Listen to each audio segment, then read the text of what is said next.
This is what I woke up to.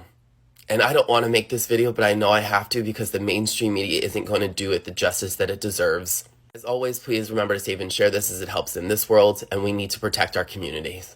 Last night, a 22-year-old domestic terrorist, which is not what the mainstream media is calling him, walked into a queer safe space named Club Q in Colorado and opened fire, unaliving 5 and injuring 18 others.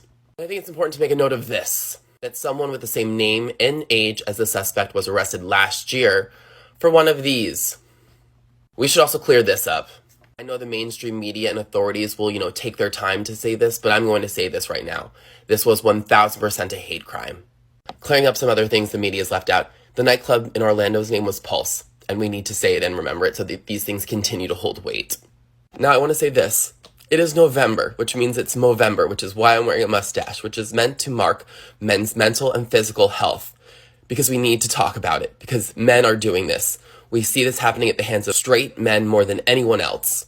Secondly, this is on the hands of every conservative Republican who pushed anti-LGBTQ rhetoric for the last, I don't know how long, because you've dehumanized us and made us into something that is easy to go and do this to.